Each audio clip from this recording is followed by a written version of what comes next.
I sort of force people to make friends, and I know that's a bit contrived, but this washing up thing on this cable reel means that you can face each other.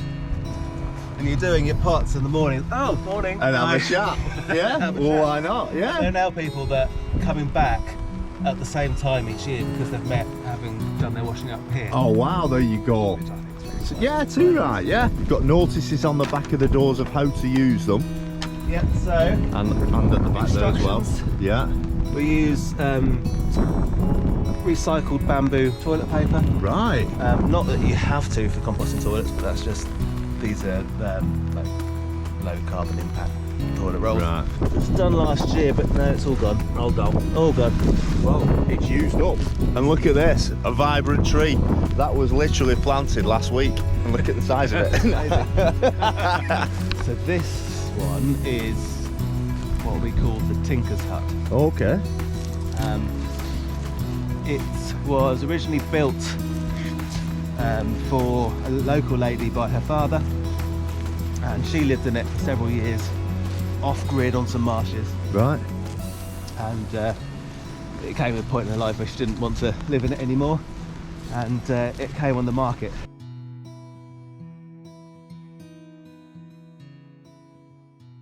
Hello, my name is Ant and you're watching Survive the Night. And in this episode, I'm out with Joe, and you've seen it on my previous video. This is the eco campsite that he's kindly opened for our group, just to enjoy a little bit of nature and peace and quiet. So I'm just going to hand you over to Joe, and he's going to explain, and we're going to have a walk around the site. And if you guys choose to come, you'll know what to expect. So this is Joe. Hello. Hey Joe, you all right, pal? Nice to meet you. Yeah, and you. Hi. And yeah, can you tell us a little bit about an eco campsite? So the reasons we started this, mainly I really like camping, and I don't like campsites. Right. So been to lots of sites, marked out pitches. You have to go and camp in number 6. Yeah. And I don't want to go and camp in number 6. I want to camp slightly diagonally, and I want to have an awning, and I want to have a hammock over here and sleep in the trees. You can't do that every campsite. No. So we did something here, so somewhere where I'd like to camp, and hopefully other people do too. Oh, that's cool then. Yeah, yeah. So you're into that type of camping, are you? Yourself, Yeah. right? Yeah. So I like a bit of hammock camping if I can, and I've got a roof tent on my vehicle as well, so I like doing that. Fantastic. And the latest sort of camping gadgets and things I like to go and play with, but Yeah. I'm a fan of small tents, and the wilder the better. Oh, good stuff. So we try and encourage that here. Of course, we also cater for families who come camping in larger tents, and we have the glamping brigade and their bell tents. Oh, nice. Yeah, I bet so that a looks little pretty bit cool for with them everyone. up. Yeah, yeah. But mainly it's about not providing anything. Yeah. So making the guests have make their own fun and entertainment, and it's a bit cheesy, but Yeah. they reconnect with nature. Well, that's it. So it's pretty much wild camping without the. Yeah. If you've never experienced wild camping and you're a little bit nervous, I really suggest coming to a place like this. Then you've got the amenities, haven't you? That's it. You Some know. of the facilities over Yeah. there, which are basic. Yeah. They're not your holiday park, highly polished tiled shower blocks. We do have 2 showers. They're very hot. People love them. And we have composting toilets. They're not for everyone, but they are really good and they don't smell. No. No. And it works. Yeah. It works. Yeah. The people that come here fall into the the mindset and really enjoy it, and we have people coming back year after year. Yeah, and that's it. I mean, I've took, and I'll put them up while we're talking actually, I've took some aerial shots yesterday with the drone, and I just love how it's all set out. It's so good, it really is good, and you've got your own little pitches. But Joe was saying yesterday, or the day before actually, we were speaking, and you can basically come and plonk down where you want, but when all this grows up, you feel as though you're on your own. You've got your own little campsite. It's really cool, isn't it? Absolutely. Yeah, really Hopefully cool. you can find some nice summer shots to edit in here. Well, yeah, the weather's middle not. of February, it's horrible. Yeah, it's not doing it justice, but yeah, we'll what's it called? so you can imagine you've got all the wildflowers and yeah, it just looked absolutely stunning. So yeah, we're in February. Let's have a walk around while we're talking. Have a walk. We're also a car-free site. All right. So we don't let vehicles onto the main campsite. Just we have a car park at the top. We have wheelbarrows, so you can move your stuff down to each pitch, and that means you're not, when you're asleep, you're not worried that, you know, Bob's been down to the pub and might drive through your tent, which that's fantastic. Yeah, I've felt that on other campsites before, where you're asleep and people come back late, and you're like, well, have they seen my tent? Yeah, and, yeah. Are they going to run me over? Good point. Never thought about that. Yeah. Yeah, and also, you know, your kids running around in the summertime. You know, it gives a better sense of security for parents to know that their children aren't going to run over. And I hear people's parents saying, no, don't go to the car park, stay on the campsite. Yeah. And that's what they say. Stay out, yeah, yeah. Well, that Brentford. Just behind us there is where the cars stop. So do they normally tend to park across that bit? So this area over here is the car park. And then the area over here is for camper vans. And for 2024 we're going to have 5 camper vans in there, making another pitch. Brilliant. And it's not a numbered pitch again, so in that area they can park how and where they want. With consideration as long as we can get 5 vans in, it's fine. But it does mean that if you get 2 vans together, friends, they can hook up and do whichever configuration they like to. Perfect. Have their I like that. Camping. Yeah. But we keep groups low as well, so we don't have any more than 10 people at a time. Which is that 10 people on the? No, 10 people in a friend group. In a group, as it were. Right? So it's not as rowdy. Like gets rowdy or anything. It was 15 for a long time. Before that, we didn't have a limit. So we've been going 10 years in May, and we've worked out that 10 is the maximum. Perfect. Right, and it works. It just keeps the balance nice and no big groups. No. You know, you can imagine that if you're a couple enjoying a nice peaceful evening at the sunset and the tweeting birds, then you've got 15. And it's not even single sex groups or anything. It's anyone, any families. It just annoys it. So we bring it down and keep the chit chat. Yeah, cool. That's cool. So how many pitches have you got on at one time? So when it's full, what are you looking at? When it's full, we have a maximum of 14 tent pitches. This field is 6 acres. Wow. And so that's spread all through here and the trees around the periphery there. We've got 5 camper van pitches, and we have the big blue hut for glamping. And we have a bell tent that goes just beyond there. And then we have a new build in the... You see the roof and the trees there, which is our new exciting log cabin. Hasn't really been shown off yet, but it's exciting. Looks but also I have a limit of 80 people maximum on the site at the moment. We've got a license for an awful lot more. But again, I've decided that is what works. You want to keep it at that? Well, how good's that? 80 people, no more than that. That's and across fantastic. The whole 12 acres, the whole site disappears.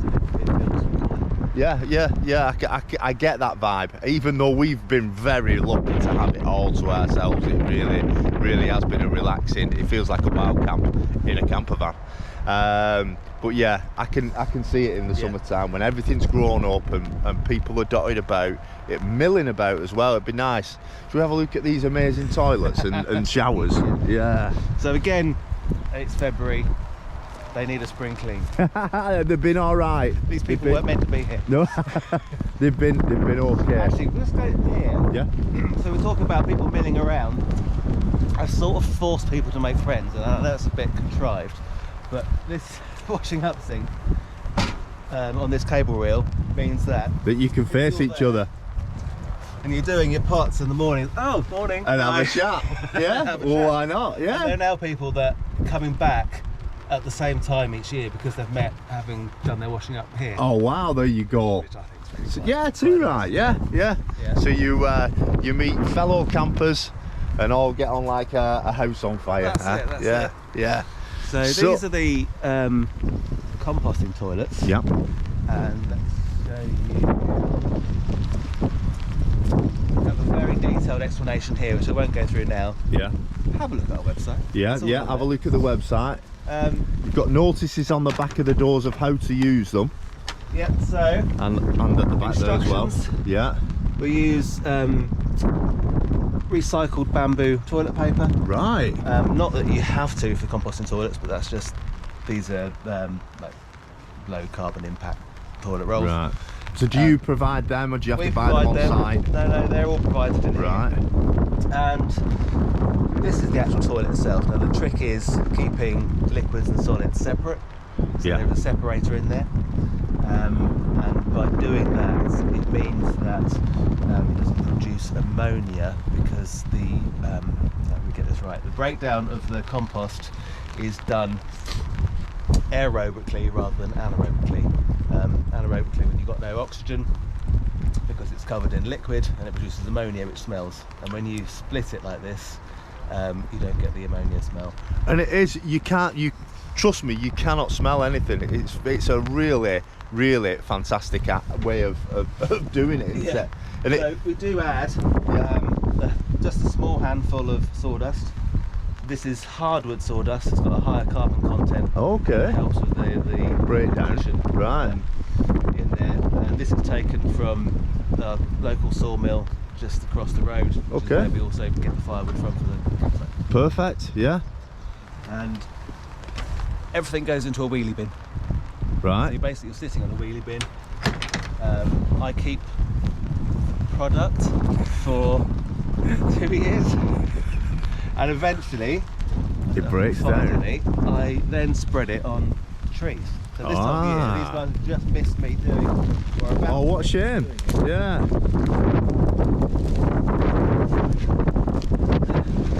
It's done last year, but no, it's all gone. All gone. All gone. Well, it's used up. And look at this, a vibrant tree that was literally planted last week. And look at the size of it. Amazing. Did you build all this yourself, or? Yes. Yeah. So the plans for these came from a company called Free Range Designs. So this was the first one I ever built. Right. So this is 10 years old, and it's had a bit of a life. As you can see, it's starting to fall apart, and there's some dents up here and bits broken off, and this used to have a very pretty thing up here, but it's gone flying a few times. Oh, okay. So this used to be down at different shepherds that we had, and it had a habit in the winter of lifting off and flying across the campsite. Seriously? You must get some powerful winds then. So we had some in the winter wow. a couple of times. Now it's all joined together. They haven't gone flying for a long time. Really well, yeah, that's the bars there, I take it. Yeah, that's it. It's all held together. Yeah. But in another field over there, we've just put in a shower.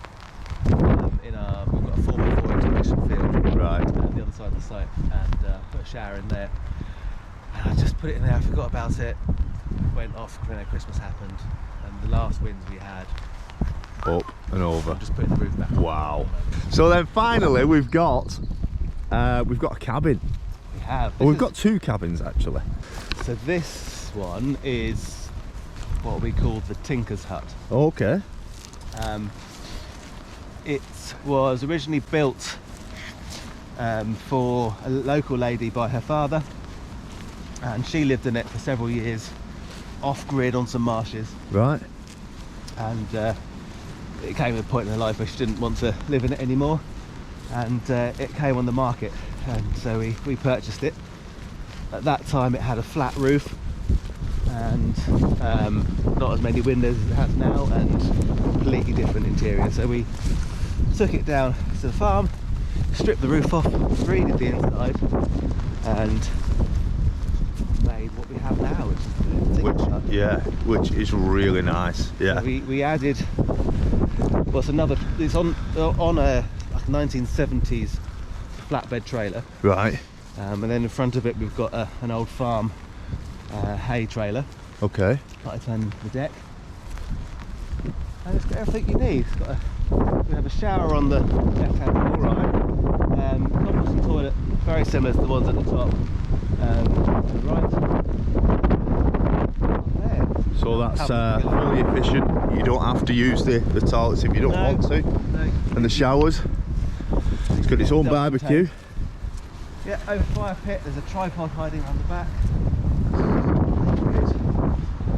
this composting toilet, you know, remember it's February, it's a little bit nicer than the other one. Oh yeah.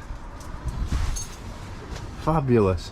And it's all solar powered? All solar powered. Yeah. So we have nice little jam jar lights up here with sensors in, which only work at night time. This is not set up for guests because you know, it's February and no one's here. So wood burner, seat and bed. So you've got a grown-up bedroom upstairs, kids' bedroom downstairs. Love it. All your books. And how cool is that? you've got a fridge, hot and cold running water. It's all right. So this is... Now look at this. This is the back of the nearly finished tiny house. Each side we've got old clay pits, which we think were used to build the farmhouse where we currently rent, which is the other side of the farm. Right. Over there. So these are 200-300 years old, these clay pits. Oh my word. And then in the middle we have this, which is a tiny house. Yeah, how nice is that?